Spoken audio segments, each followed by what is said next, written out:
O programa que será exibido a seguir é de total responsabilidade de seus produtores e idealizadores. Boa noite, vamos aos destaques do Jornal da Fonte. Polícia fecha fábrica clandestina de produtos de limpeza em Aparecida de Goiânia. Secretaria de Segurança Pública aponta que o número de homicídios não cresceu em Goiás, mas ainda gera preocupação. Homem mata a família e comete suicídio em seguida. Polícia trabalha com hipótese de vingança. E ainda, a inflação volta a subir em Goiás. Tudo isso e muito mais você confere a partir de agora no Jornal da Fonte, que já está no ar.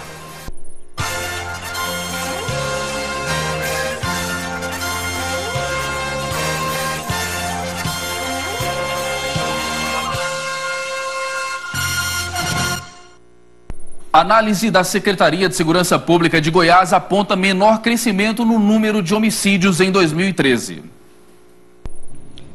O secretário de Segurança Pública de Goiás comandou reunião do programa Goiás Cidadão Seguro, implantado em 2013, com ações que visam enfrentar e diminuir a criminalidade no estado. Entre as ações está a criação das regiões integradas de segurança pública, com atuações conjuntas da Polícia Civil e da Polícia Militar, mapeamento das características criminais, aumento do efetivo da Polícia Militar e da Polícia Civil, criação do SINV e o desenvolvimento do sistema de controle operacional. Tudo isso foi apresentado pelo secretário aos comandantes regionais de segurança, através de um telão no auditório da secretaria. Com relação aos números de homicídios, em 2011 foram 1.984, 26% a mais que no ano anterior. Em 2012, 2.426 mortes, 22,2% de crescimento em relação ao ano de 2011. E em 2013 foram 2.576 homicídios, crescimento de 6,18%. Apesar do crescimento que ocorreu, o secretário de Segurança Pública considera que houve avanço na segurança, pois houve menor crescimento em relação aos anos anteriores. A população do estado, o número de bairros, o número de pessoas que residem no estado de Goiás aumentou. Por conta disso é que nós afirmamos que, em função do crescimento populacional, o crescimento em números absolutos reflete numa estabilidade nas taxas de homicídio. Joaquim Mesquita ressalta ainda as ações para 2014. Combate ao tráfico de drogas, focalização da atuação, implantação do Centro Integrado de Comando e Controle, implementação das câmeras de vídeo monitoramento na cidade de Goiânia, utilização das tornozeleiras eletrônicas, utilização da ronda de quarteirão, colocar o policiamento através das motocicletas, enfim, tudo aquilo que a gente já vem fazendo e que, a partir do instante que temos o crescimento efetivo, podemos fazer mais. Com relação ao trabalho da Polícia Militar, o comandante-geral da corporação disse que o aumento do efetivo tem contribuído para o combate à criminalidade em Goiás. No ano de 2012, no final do ano de 2012, nós tivemos várias saidinhas de banco, vários crimes de latrocínio, que é matar para roubar. E no ano de 2013, agora com a ronda de quarteirão e com o trabalho das boas festas, nós não tivemos nenhum latrocínio. E ainda falando de homicídios, a Delegacia da Mulher de Goiânia investiga um caso que chocou moradores do município de Gurupi, no Tocantins. Um homem cometeu o suicídio depois de matar a ex-companheira e os 3 filhos do casal de 3, 12 e 13 anos. A família morava em Goiânia e, de acordo com a polícia, o autor, identificado como Raimundo Ailon de Souza Lemos, vivia no Tocantins e teria buscado as vítimas da capital goiana para praticar os crimes. Lamentável, pior que está envolvendo 3 crianças. A Polícia Civil fechou uma fábrica clandestina de produtos de limpeza. A empresa funcionava em Aparecida de Goiânia. Uma denúncia anônima trouxe a Polícia Civil até esta casa. Ao chegar aqui no local da denúncia, na rua EM41, na Vila Sul, a Polícia Civil, a Delegacia do Consumidor, encontrou essa quantidade de material já produzido, pronto para ser levado ao mercado, para ser vendido para a população. Segundo o delegado que comandou a operação, Itamar Lourenço, essa é a prova da clandestinidade da fábrica que funcionava neste local. Todo esse material vai ser apreendido e, após a complementação das investigações, será, com autorização judicial, levado ao aterro sanitário e destruído. O dono da fábrica justifica o fato de trabalhar na clandestinidade. Segundo ele, apesar de funcionar há 7 meses, a burocracia impediu que ele trabalhasse na formalidade. Eu dei entrada no CNPJ, o CNPJ está acabando de sair agora pela JUSEG. E para mim dar entrada no restante das papeladas, eu tinha que estar com o CNPJ em mãos. Acontece o seguinte, eu não posso deixar eles parados. Eu vou deixar o rapaz parado porque por inadimplência minha por causa do papel, que eu não consegui pegar o papel a tempo. O delegado explica ainda que o local foi interditado porque, além de funcionar sem autorização dos órgãos competentes, o que era produzido ali causa risco à saúde pública. A partir do momento que esse produto é fabricado de forma, vamos dizer assim, artesanal, de forma totalmente contrária ao que especifica os órgãos de fiscalização, como a vigilância sanitária, né, o corpo de bombeiros, que precisa vir até o local e ver se é adequado para o manuseio desses produtos, ele é considerado pela lei como impróprio para consumo. O dono do local, Ageu de Araújo Feitosa, foi autuado e vai responder de acordo com as normas de defesa do consumidor que ele infringiu. E o aumento do imposto sobre operações financeiras, o IOF, subiu de 0,38% para 6,38% para o uso de cartões de débitos pré-pagos no exterior. De acordo com especialistas, o reajuste deve render ao governo federal cerca de 403 milhões de reais ao longo de 2014, o que deve causar um impacto muito pequeno na arrecadação brasileira. E para falar sobre esse assunto, eu converso agora com o presidente do Instituto Brasileiro de Estudo e Defesa das Relações de Consumo em Goiás, o Wilson Rascovitch. Doutor Wilson, boa noite, é um prazer recebê-lo aqui no Jornal da Fonte. Boa noite, é um grande prazer estar aqui novamente. Pois é, o governo, ele com essa iniciativa, o senhor acredita que ele vai conseguir conter a alta do dólar, doutor Wilson? Não, Cismar, isso daí foi, na minha opinião, foi a título só de tentar conter os gastos do consumidor, uma grande procura do consumidor ao exterior, né? Mas esse aumento, de certa forma, não vai assim influenciar tanto. Mas é interessante que o consumidor fique esperto também na hora da sua viagem com relação aos gastos. Muitas vezes tem como ele evitar alguns gastos, muitas vezes na alimentação, na estadia, né, no exterior, e é onde ele vai conseguir ainda, mesmo assim, ainda fazer algumas compras ainda compensando pelo valor. Nós sabemos que viajar para vários países do exterior é mais barato que viajar para muitos estados brasileiros, em especial os do Nordeste. O que o governo quer? Ele quer que o brasileiro viaje aqui dentro, quer inibir o brasileiro de sair para o exterior e gastar aqui no Brasil, doutor? A intenção é essa, mas infelizmente a política não ajuda com relação a isso, já que as próprias as empresas de aviação, elas mesmas alegam que não têm os impostos que são colocados em cima das passagens aéreas nacionais, são bem superiores à internacional. Então é onde que o turista hoje, o consumidor hoje, prefere sair para o exterior do que ficar no Brasil.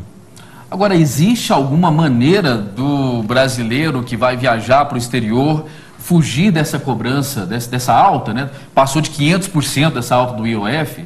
É interessante ele, antes de mais nada, fazer as pesquisas das suas operadoras, que nem é interessante hoje, com esse aumento, caso ele queira economizar, levar um pouco de dinheiro, quer dizer, então ele faz lá a troca, né, no caso aqui vamos colocar como dólar, né, faz então... Seria o dólar comercial aqui ainda no Brasil? Isso, ele vai pegar o dólar aqui e vai fazer então a conversão. E aí, fora isso, ele também leva também o cartão de débito, né? E o cartão pré-pago. O pré-pago é muito interessante, só que hoje, infelizmente, vai pagar então essa taxa de 6,38.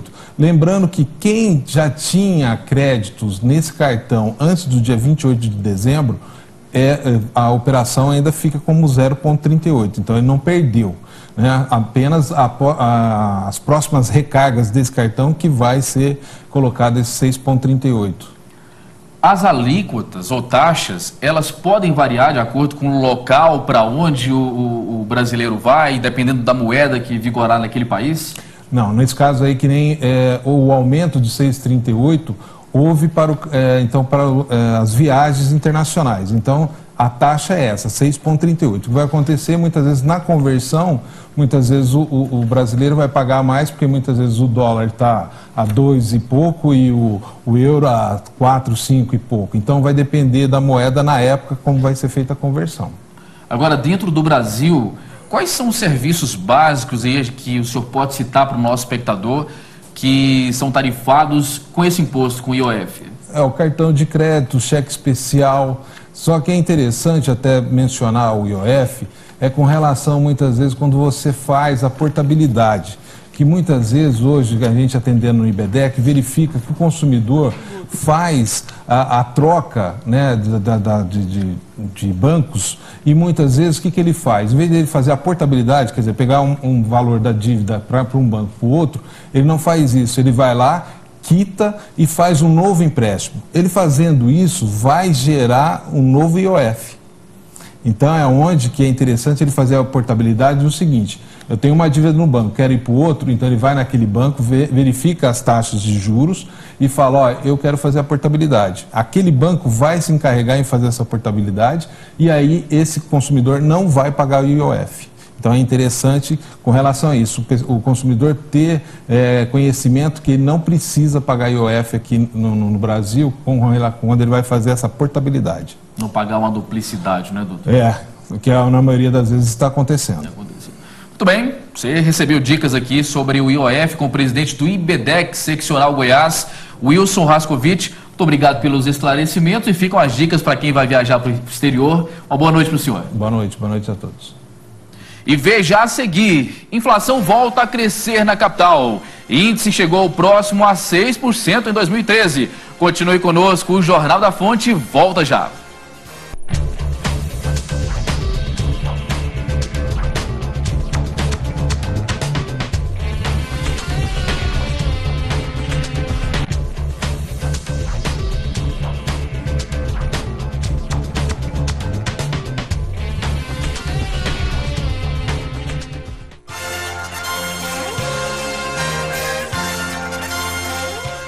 Administrar bem o tempo é uma tarefa que poucas pessoas conseguem fazer com qualidade.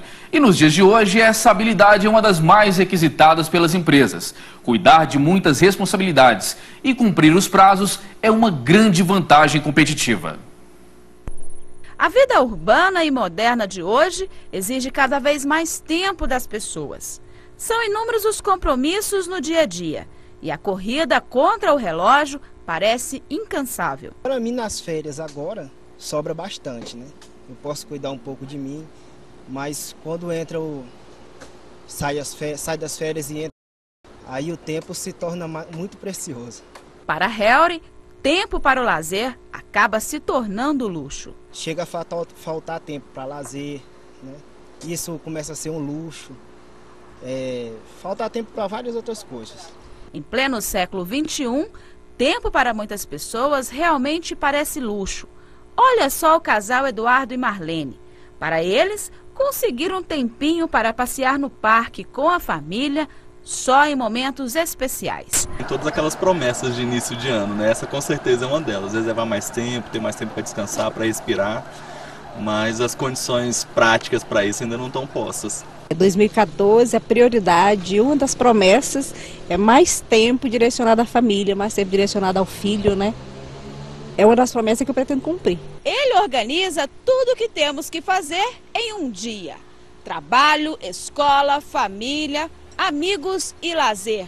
Parece ser muita coisa para fazer em apenas 24 horas. Será que temos solução para a falta de tempo? São 24 horas por dia, 720 por mês e 8.760 por ano. Parece muito, mas organizar todas as tarefas nesse tempo não é nada fácil. As pessoas não se programam, não definem suas prioridades, não sabem dizer não, porque às vezes a pessoa fica falando sim para tudo. Tem que saber dizer não. Se você sabe a sua prioridade, o que é importante para você, o seu tempo, você tem que, com jeito, dizer alguns nãos às vezes. É um bom momento agora, que estamos começando um ano novo, estabelecer aquelas metas que você já estabeleceu algumas vezes, mas assumir esse compromisso e ter disciplina e se organizar para alcançar esse objetivo dentro do tempo que você tem, organizar o seu tempo. Então, com todas essas dicas aqui do nosso profissional coach, podemos sim ter muita disciplina e organizar o nosso tempo. Com certeza teremos tempo de sobra para realizar tudo o que precisamos. Não é isso, Estevão? Com certeza. É só se organizar que tem tempo para beber uma aguinha de coco, cuidar de si mesmo. Um brinde à vida. Feliz 2014. Ficam aí as dicas para você. E o Procon Goiás notificou o Shopping Flamboyant por conta do elevado reajuste no preço do estacionamento do centro de compras. A empresa tem um prazo de 5 dias para apresentar o regulamento referente à cobrança e também a justificativa para a alteração do preço e fixação dos valores, bem como as medidas adotadas para informar previamente os consumidores sobre a mudança. A inflação acelerou em dezembro. O índice foi superior ao de novembro. E se observado todo ano, a taxa ficou em quase 6% na capital. O mês de dezembro fechou o índice de preços ao consumidor com variação de 0,70% acima do IPC de novembro, que foi de 0,56%.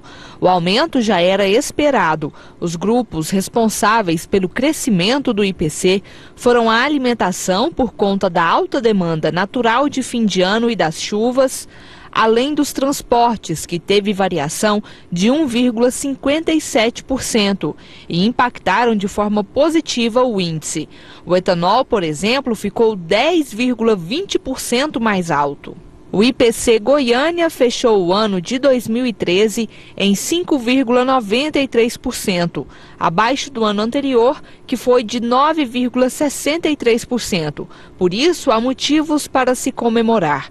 Mas 2014 já começa com a expectativa de variação superior a dezembro, comandada pela educação e os impostos gerados no início do ano. Nós temos aí vários produtos já com indicativo de alta, com bastante elevação, como é o caso dos combustíveis, que teve um aumento muito grande agora no final do mês de dezembro do ano passado, e vários produtos do grupo dos alimentos que são muito afetados por situações sazonais, como hortaliças, legumes, frutas de uma forma geral.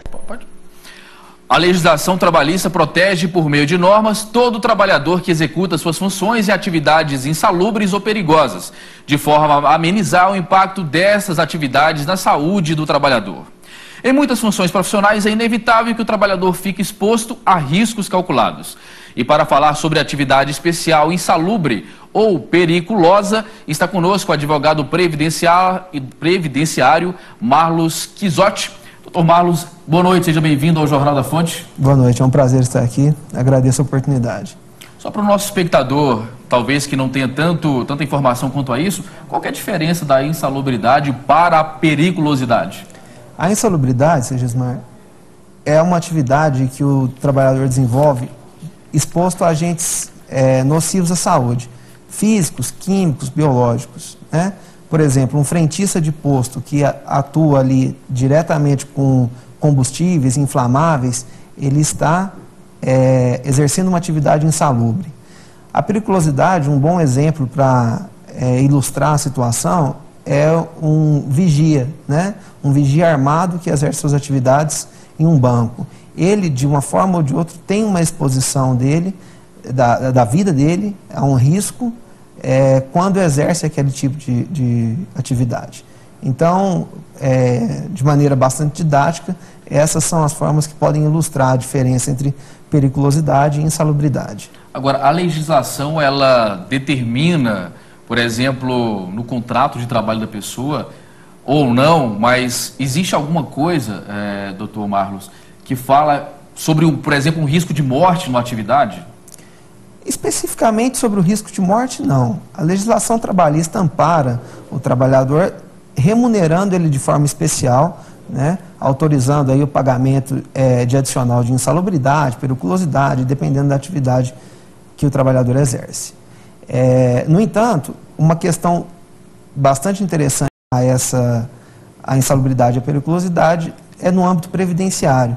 A possibilidade, né, que a legislação autoriza a aposentação desses segurados de uma maneira mais breve, né, justamente para preservar ainda mais a saúde do trabalhador.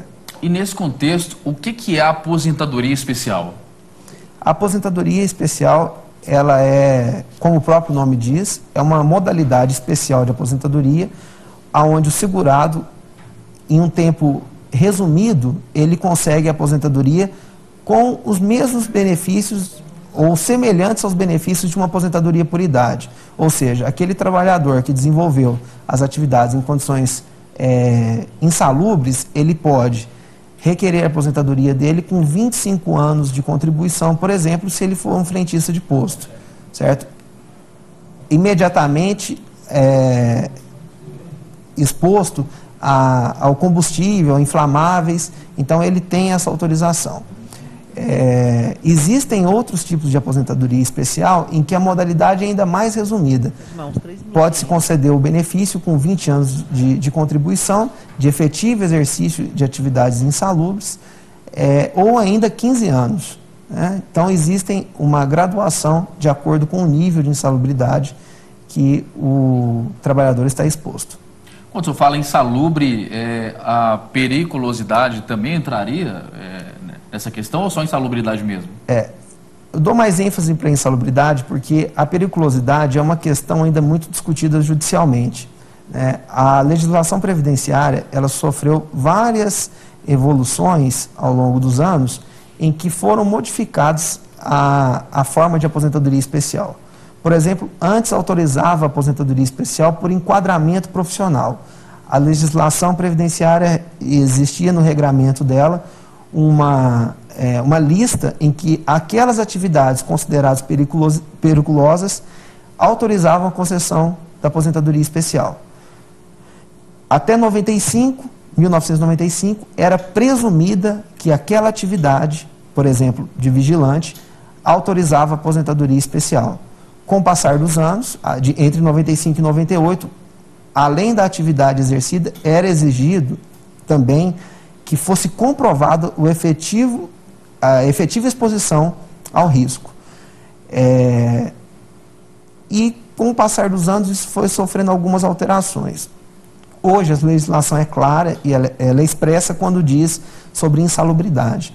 Muito embora se regrediu num aspecto, mas tem se voltado, através das decisões judiciais, a algumas concessões de benefícios em atividades periculosas. E essa regressão, ela trouxe malefícios para o trabalhador, até mesmo para a empresa? Não, eu não diria que foram malefícios. Eu entendo que, pela dinamicidade do direito do trabalho e do direito previdenciário, que são duas vertentes do direito que caminham muito próximas, essas alterações fizeram que o legislador tivesse uma nova concepção sobre a proteção do trabalhador. Essa evolução, ela é muito dinâmica, então sempre que há algum desvio, né, dessa natureza, a justiça tem, através das jurisprudências, decisões dos tribunais superiores, consolidado uma posição mais favorável ao trabalhador.